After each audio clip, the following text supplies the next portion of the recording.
আক্ৰমণাত্মক হৈ আছে গৌৰৱ গগৈ।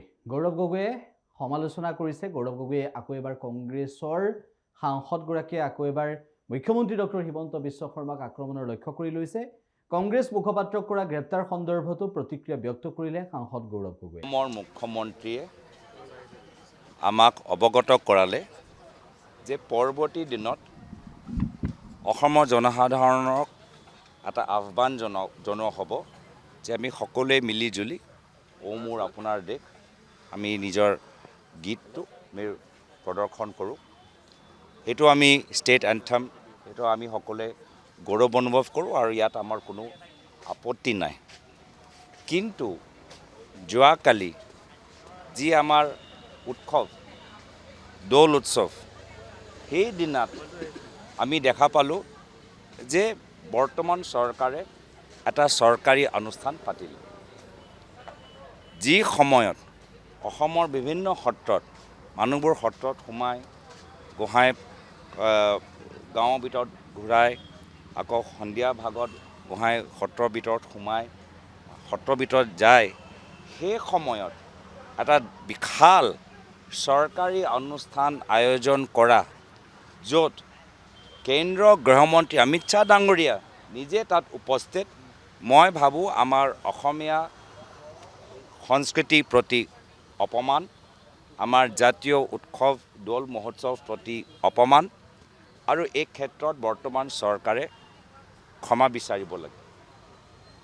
কেন্দ্ৰীয় গৃহমন্ত্ৰী হ'ব পাৰে তেওঁ অৱগত নহয় যে ফাকুৱা মাত্ৰ উত্তৰ ভাৰতৰ এটা উৎসৱ নহয়।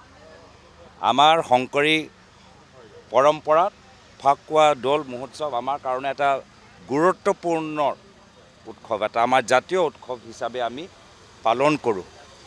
আৰু অজ্ঞাত হৈ তেওঁলোকে ইয়াত আহি চৰকাৰক ক'লে যে মই এটা প্ৰগ্ৰাম কৰিবলৈ বিচাৰোঁ। যি সময়ত অসমৰ জনসাধাৰণ সত্ৰৰ ভিতৰত আছে, সেই সময়ত গৃহমন্ত্ৰী অমিত শ্বাহ ডাঙৰীয়া এটা চৰকাৰী অনুষ্ঠানত ভাগ ল'বলৈ বিচাৰিলে। তেওঁ অজ্ঞাত থাকিব পাৰে, মই তেওঁক দুখ দিব বিচৰা নাই। কিন্তু মুখ্যমন্ত্ৰী মহোদয় তেখেতৰ কৰ্তব্য যে কেন্দ্ৰীয় গৃহমন্ত্ৰী অমিত শ্বাহ ডাঙৰীয়াক জনোৱা যে মন্ত্ৰী মহোদয়, আজি অসমৰ জনসাধাৰণ এটা জাতীয় উৎসৱ পালন কৰি আছে। আজি অসমৰ জনসাধাৰণবোৰ সত্ৰৰ ভিতৰত থাকিবলৈ বিচাৰে, গোহাঁই পূজা কৰিবলৈ বিচাৰে, প্ৰাৰ্থনা কৰিবলৈ বিচাৰে। আজিৰ তাৰিখটো চৰকাৰী অনুষ্ঠান কৰাটো উচিত নহয়। আপুনি গোটেই দিন তিনিদিনীয়া এটা ভ্ৰমণ যে কৰি আছে উত্তৰ পূৰ্বাঞ্চলত, শেষৰ ফালে ইয়াত আহিলে আমাৰ আপত্তি। মই যেতিয়া গম পালোঁ আজিৰ পৰা এসপ্তাহ আগত যে কেন্দ্ৰীয় গৃহমন্ত্ৰী অমিত শ্বাহ ডাঙৰীয়া অসমলৈ আহি আছে আৰু তেওঁ অহা তাৰিখটো হ'ল 14 আৰু 15, মইতো স্বাগতম জনালোঁ। প্ৰথমে যদিও মই কোৱা নাই, মই স্বাগতম জনালোঁ। মই ভাবিলোঁ হয় তেওঁ গৃহমন্ত্ৰী অমিত শ্বাহ ডাঙৰীয়া আমাৰ অসমৰ দৌল উৎসৱ উদযাপন কৰিবলৈ আহিছে। মই ভাবিলোঁ 14 তাৰিখে তেওঁ বৰপেটাত যাব আৰু 15 তাৰিখে তেওঁ বৰদোৱা যাব বা 16 তাৰিখে তেওঁ বৰপেটা যাব। মই ভাবিছোঁ এয়া হ'ল উদ্দেশ্য।